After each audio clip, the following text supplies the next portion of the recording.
Hello everyone, Goofy Guy here, and today we are looking at some of the new Pokemon that have been revealed for Abyss Eye. I wasn't really looking forward to this set too much, didn't seem to have much, but the new Ghost Veil deck has definitely changed my mind. I never really got to play Lost Zone Box, whatever, because I wasn't really in time. But this is very reminiscent of Lost Zone Box, so I'll just start off. We start with Poltergeist here. So not all of them, but the whole deck is centered around these abilities. Ghost Veil. This Pokemon can't be affected by effects of attacks or abilities from your opponent's Pokemon.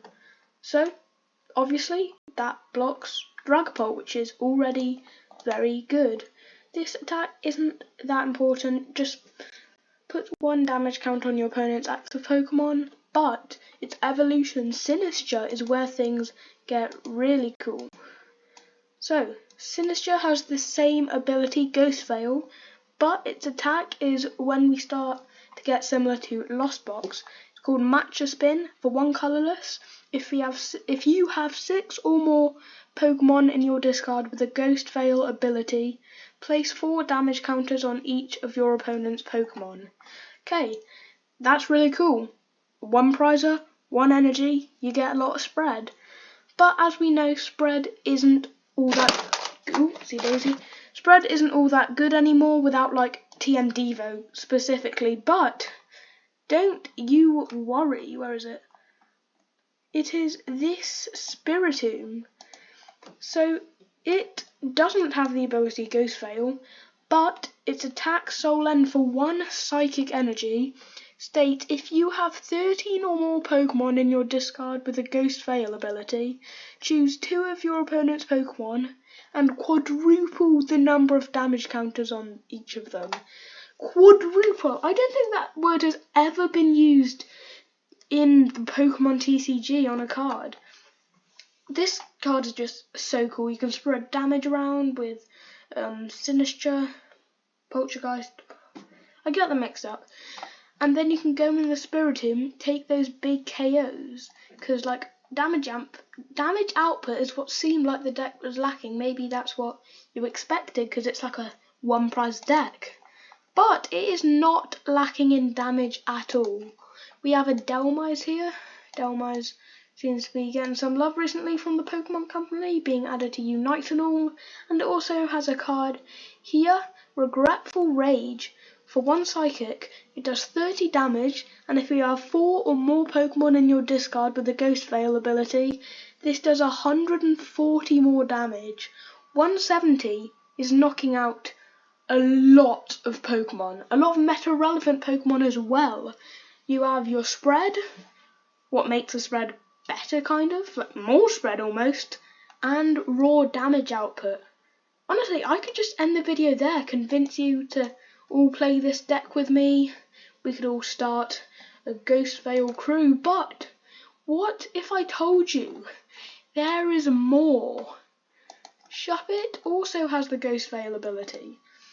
Its attack, it only does 10 damage for 1 psychic, but obviously its evolution, Bayonet, also has the Ghost Veil ability, and it does 80 damage, and you may search your deck for any card and put it into your hand. If you do, shuffle your deck. These seem alright, but they kind of feel like you're just playing them to get more Ghost Veil Pokemon in the deck. Sure, if you're going first maybe and the opponent has a slow start, you can push Bayonet and use its ability. And there is a lot of ways, you could search for a lot of cards that could help get these Pokemon in the discard. You could use Ultra Ball, you could use Carmine, off the top of my head those, Naveen, ooh, that just came into my head. But there was another, there was a trainer revealed. Sorry, I haven't got this far in ZA, I haven't been playing it that much. Pretty sure that's how you pronounce it. Actually, you wouldn't even know because there's no voice acting. I'm not going to rant about that. I easily could. But anyway, we also get to have a look at this lovely full art here.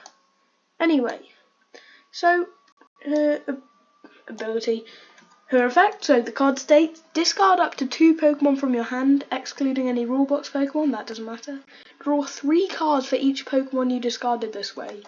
You can discard 2 Ghost Veil Pokemon, then draw 6 cards. This is so good. Yeah, that's amazing. And I'm pretty sure there was another Pokemon revealed for another set, and a lot of people haven't really been thinking about it in this deck.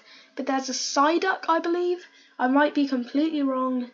If I do, just ignore it. But it had an attack for 1 psychic, so it fits the decks, and it just says discard as many cards as you want from your hand.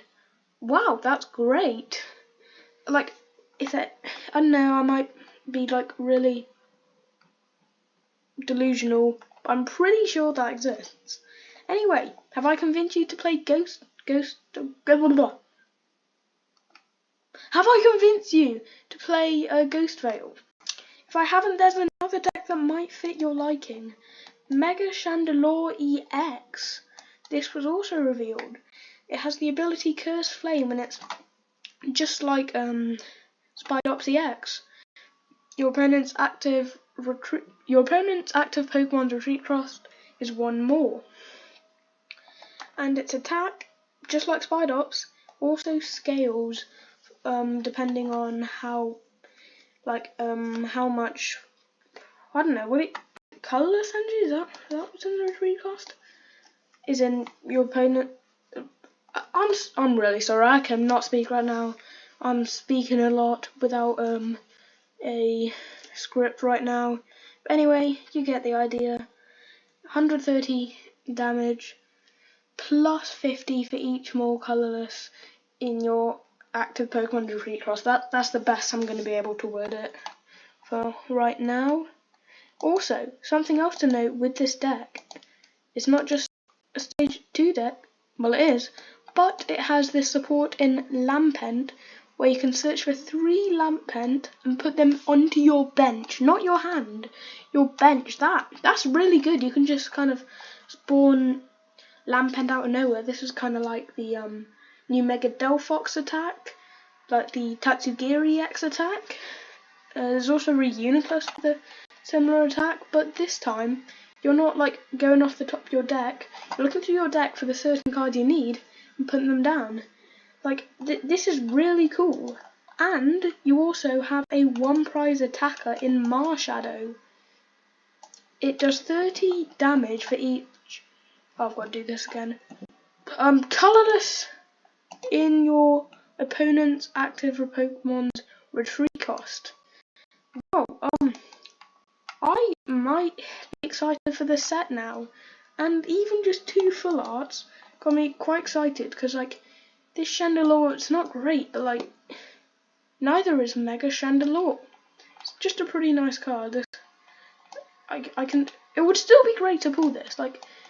I can just kind of tell from here, now you can kind of properly see the eerie setting that this set is going for, and I've seen people say we don't need a trick or trade set this year. This pretty much is our trick or trade set.